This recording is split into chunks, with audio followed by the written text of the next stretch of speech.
स्वागत है आप सभी का आपके अपने चैनल एकलव्य एजुकेशन सेंटर के इस नए वीडियो में। दोस्तों, आज के इस वीडियो में हम जानेंगे कि नेनुआ की फसल की सिंचाई कब और कैसे करना चाहिए, यानी सिंचाई करने की सही रणनीति को जानेंगे। आप यहां पर देख पा रहे हैं कि सबसे पहले हम लोगों ने मिर्च की फसल को उगाया और जैसे ही मिर्च का फसल पूरी तरीक़े से तैयार हो गया, उसके बाद हम लोगों ने नेनुआ की फसल को इसी में भी उगा चुके हैं और नेनुआ की फसल भी पूरी तरीक़े से तैयार हो चुका है और इससे हम लाभ भी प्राप्त कर रहे हैं। यानी आज इसकी हम सिंचाई कर रहे हैं और सिंचाई हमें इस गर्मी के मौसम में समय समय पर करना बेहद ही महत्वपूर्ण हो जाता है। और इस मिट्टी में हम लोगों ने सबसे पहले मिर्च की फसल को उगाया, इसके बाद इसमें नेनुआ और भिंडी की फसल को पूरी तरीक़ों से तैयार कर चुके हैं।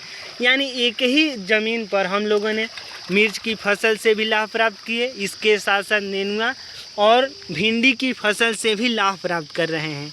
तो आज इस फसल की हम सिंचाई करें, यानी गर्मी के मौसम में सिंचाई करना बेहद ही महत्वपूर्ण हो जाता है।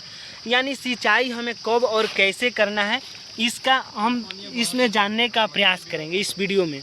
यानी सिंचाई हमें लगभग 10 से 12 दिनों के अंतर्गत में सिंचाई करना बेहद ही महत्वपूर्ण हो जाता है। यानी अगर गर्मी के मौसम में अगर सिंचाई नहीं करेंगे तो निश्चित तौर पर हमारा जो भी पौधा होगा वो अच्छे तरीक़ों से ग्रोथ नहीं कर पाएगा। यानी अगर फसलों को अच्छे तरीक़ों से ग्रोथ करने की बातें होती हैं तो सिंचाई उसमें बेहद ही महत्वपूर्ण भूमिका निभाता है। यानी सिंचाई करने की बातें किया जाए तो सिंचाई हमें समय समय पर करते रहना है और इसमें खादों का भी प्रयोग करना है। यानी अगर खाद का प्रयोग करते हैं, सिंचाई समय समय से करते हैं, तो जो भी हमारा पौधा है वो अच्छे तरीक़ों से ग्रोथ करेगा और इसमें फल और फूल लगने की संभावनाएं भी बढ़ेंगी। यानी अगर किसी भी फसल में अगर फल और फूल लगने की संभावनाएं अगर ज़्यादा होंगी तो निश्चित तौर पर हम ज़्यादा से ज़्यादा लाभ प्राप्त कर सकते हैं।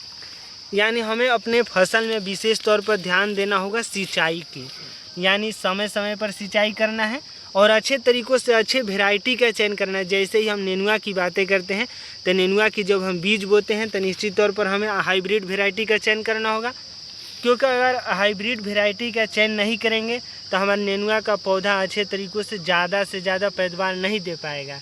तो इस तरह से हमें अच्छे तरीक़ों से वेराइटी का चयन करना होगा। इसमें खादों का प्रयोग समय समय से करना है और सिंचाई भी, यानी गर्मी के मौसम में सिंचाई पर विशेष ध्यान देना होगा। अगर इस तरीक़ों से खेती करते हैं तो निश्चित तौर पर हम कम समय में ज़्यादा से ज़्यादा लाभ प्राप्त कर सकते हैं।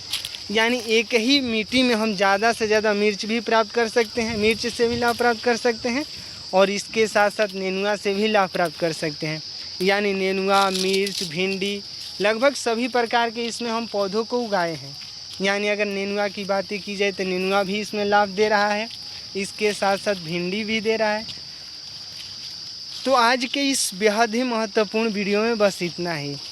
अगर वीडियो अच्छा लग रहा है, कुछ सीख पा रहे हैं इस वीडियो के माध्यम से, तो हमारे चैनल को कर दीजिए सब्सक्राइब, ताकि हमारे द्वारा अपलोड किया गया हर वीडियो आपके पास सबसे पहले पहुंच जाए।